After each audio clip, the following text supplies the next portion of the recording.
What if I told you that the way you protect strangers, the way you walk into a room, even the way you celebrate your birthday could be revealing a hidden story written deep in your psyche, a story you might not even be fully aware of yourself? Carl Jung, the legendary Swiss psychiatrist, once said that until you make the unconscious conscious, it will direct your life and you will call it fate. And today we're going to pull back the curtain on 9 powerful habits that might be doing exactly that, directing your life from the shadows of past trauma. Now, before you click away thinking this doesn't apply to you, here's the thing. Trauma isn't always what you think it is. It's not just the big dramatic events. According to Carl Jung's theories on the psyche, our unconscious mind stores every wound, every moment of helplessness, every instance where our safety was threatened. And these experiences, they rewire us in ways we're only beginning to understand. Stay with me until the end, because habit number 9 might completely change how you see your own healing journey. Let's dive in. Habit 1. Fiercely protective of the vulnerable.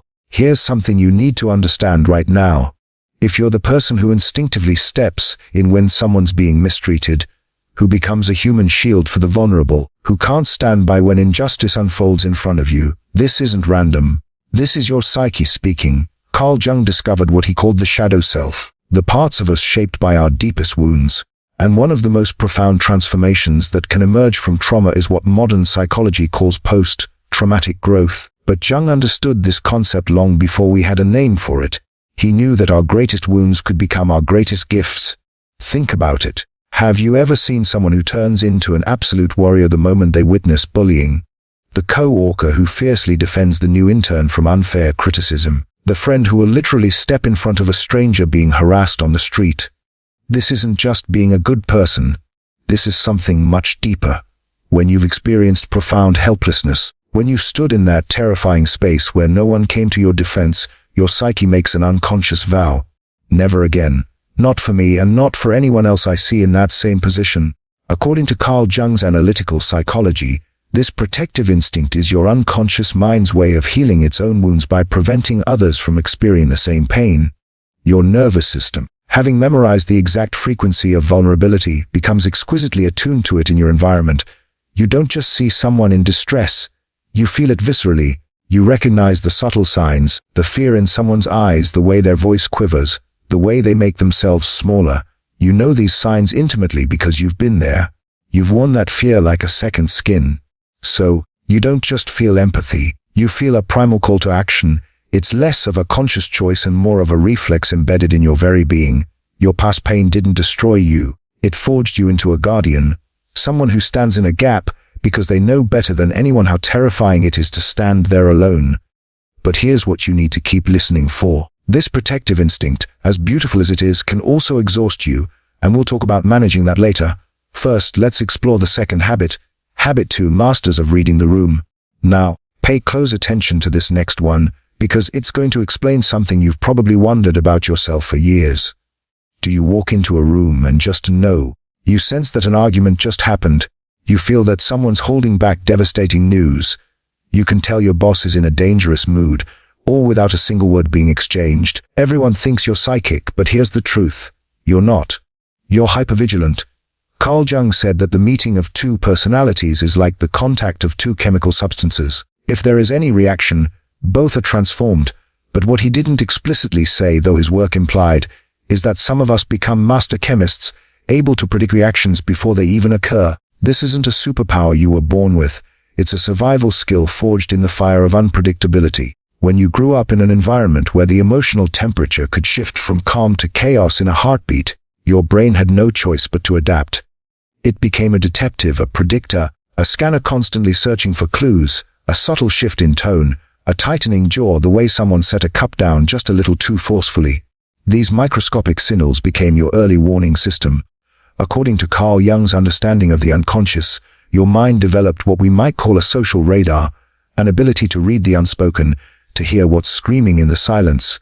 You learned to catalog micro-expressions and non-verbal cues to predict what was coming next because your safety depended on it. And here's what most people don't understand. This skill follows you into adulthood. It makes you incredibly intuitive in social and professional settings. You can anticipate a client's needs before they articulate them. You can de-escalate conflicts before they ignite. You're not just listening to what people say. You're reading the volumes written in their body language, their breath patterns, their energy. But, and this is crucial, it's exhausting, isn't it? Because that radar never fully turns off. You're always scanning, always analyzing, always preparing for the next shift in the atmosphere. Carl Jung discovered that we cannot heal what we refuse to acknowledge. So acknowledge this. Your hypervigilance served you once. It kept you safe. But now you get to decide when to use it and when to rest. Keep listening, because the third habit reveals why you might struggle to ever turn off that radar. Habit 3, stubbornly independent. Don't worry, I've got it. If that's your automatic response to almost everything, stop right here. This next part is about you. There's a difference between healthy independence and the kind of rigid self-reliance that's actually a fortress wall. And if you're someone who would rather struggle alone than ask for help, who sees vulnerability as weakness, who treats every offer of assistance with suspicion, this isn't strength. This is armored survival. Carl Jung said, the most terrifying thing is to accept oneself completely. And for many trauma survivors, accepting help feels like accepting that you can't protect yourself, and that's terrifying. According to Carl Jung's theories, when we experience betrayal or neglect, especially early in life, our psyche rewires itself for what I call radical self-reliance. The unconscious mind creates a protective mechanism. If I never depend on anyone, I can never be disappointed, abandoned, or controlled. Asking for help stops feeling like an option. It feels like a threat. This isn't the cheerful independence of someone who simply enjoys their own company. This is a compulsive, almost desperate need to handle everything yourself. From assembling furniture with impossibly cryptic instructions to navigating a major life crisis completely alone, the thought of depending on someone else triggers a deep primal fear. You build a fortress around yourself where you are the sole architect, the only resident, the ultimate authority, because in your experience, that's the only way to guarantee your own safety. Everyone else is a potential breach in the walls. Carl Jung discovered through his work with patients that this self-sufficiency is simultaneously your greatest strength and your loneliest prison. It's built brick by brick from moments when you learned the hardest lesson of all. The only person you could truly count on was yourself. Here's what you need to understand. Your radical independence is a testament to your resilience and strength. You've survived things that required you to become your own hero. But healing sometimes means letting someone else hold the weight for a moment. Not because you can't carry it, you've proven you can, but because you shouldn't have to. Not always, not anymore. Stay with me, because the fourth habit explains why even positive attention can feel threatening. Habit 4, struggle to accept compliments. You did an amazing job on that presentation. For most people, that's a welcome dose of validation. But if you're sitting there deflecting, making jokes, or feeling a wave of discomfort wash over you, pay attention to what's happening in your psyche right now. Carl Jung said, we cannot change anything until we accept it. But what if accepting a compliment feels like accepting a lie? Here's what's really happening. This isn't false modesty. This is cognitive dissonance at war with your core beliefs about yourself. And according to Carl Jung's analytical framework, these core beliefs, what he might have called aspects of your shadow, were formed during your most vulnerable developmental years. Trauma, particularly during childhood, creates what psychologists now call a negative self-schema. It's a core belief that you are fundamentally flawed, unworthy, or undeserving of good things. You didn't choose this belief. Your brain created it as a way to make sense of a chaotic, painful world. The logic goes like this. If bad things happen to me, it must be because I am bad. It's twisted logic, but it gave your young mind something it desperately needed. A sense of control and predictability in an unpredictable world. Now, fast forward to today. Someone offers you genuine praise, and it directly contradicts that deeply embedded core belief. Your brain, which craves consistency above almost everything else, doesn't know how to process this new information. The compliment feels fake, untrustworthy, suspicious. Carl Jung discovered that our unconscious mind will fight to maintain its established patterns even when those patterns hurt us. So when someone says something nice about you, your psyche might interpret it as a threat to its carefully constructed worldview. Sometimes compliments can even feel like manipulation, because your past taught you that kindness often came with strings attached. Praise was a precursor to a request. Affection was transactional, so your defense mechanisms activate. Reject the praise, deflect with humor, minimize your accomplishment, anything to maintain the internal narrative that has in its own dysfunctional way kept you safe. Learning to simply say thank you and let a compliment land is revolutionary work. It means rewriting the most fundamental story you've been telling yourself for years. It means challenging the shadow that Jung spoke about, bringing it into the light where it can no longer control you unconsciously. But here's the question that might change everything. What if that story was never true? Keep listening. Habit 5. Avoid asking about family. Picture this common scenario. You're at a social gathering and someone cheerfully asks, "So, are you close with your family?" And you feel that familiar tightness in your chest. You pivot, deflect, redirect the conversation back to them. Anything to avoid answering. According to Carl Jung, our family complexes shape our entire psychological landscape. He said, "The little world of childhood with its familiar surroundings is a model of the greater world. But what happens when that little world was a battlefield? When your family history is laden with painful memories, loss, dysfunction, or complicated dynamics, talking about it isn't casual small talk. It's like being asked to walk barefoot through a minefield for someone else's entertainment." Each innocent question carries the potential to trigger memories you've worked hard to contain. How was your childhood? How do you answer that at a dinner party? Tell me about your parents. Where do you even begin? Do you tell the truth and watch the conversation die? Do you lie and feel inauthentic? Do you give a sanitized version that feels like betrayal of your own experience?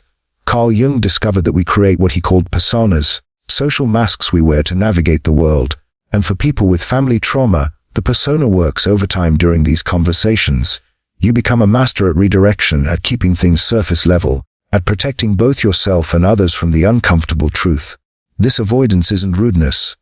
It's calculated emotional self-preservation.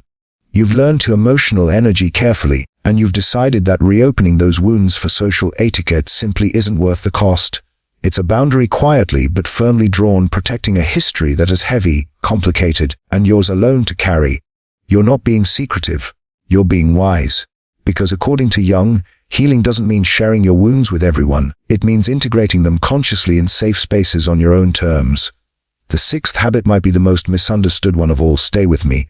Habit 6. Handle bad news too calmly. Here's something that will make people think you're cold when you're actually incredibly strong. Imagine receiving devastating news, a sudden layoff, an unexpected breakup, a major life setback, and responding with almost unnerving calm. You nod. You say, "Okay."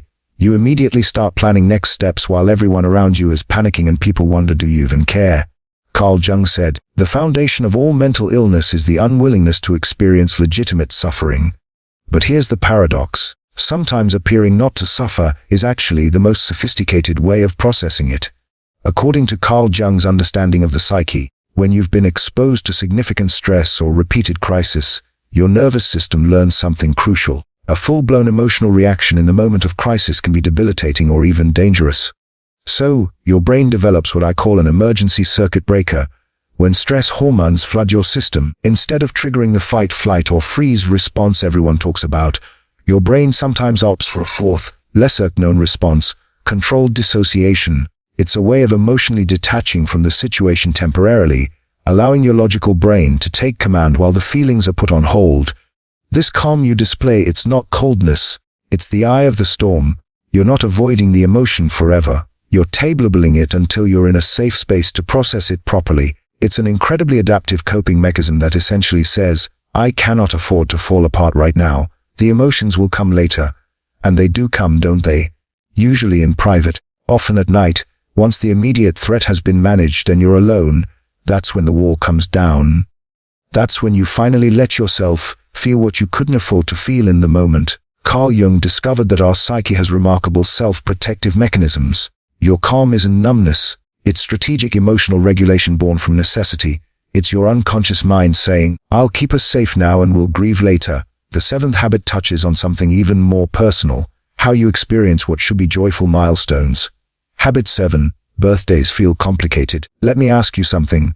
When your birthday approaches, do you feel genuine excitement, or does something more complicated stir inside you? A mixture of dread, sadness, strange detachment. If birthdays feel heavy rather than celebratory, you're not broken. You're carrying something most people don't understand. Carl Jung said, "There is no coming to consciousness without pain." And birthdays for trauma survivors are painful consciousness in concentrated form. They're not just marking another year, they're marking survival. According to Carl Jung's theories on memory and the unconscious, significant dates act as triggers, pulling up not just memories, but entire emotional landscapes from our past. A birthday doesn't just remind you that you're a year older. It can resurrect memories of past birthdays that were lonely, disappointing, or even dangerous. For some, birthdays were days when the absence of love was most obvious. The parent who forgot, the friends who didn't show up, the celebrations that never happened.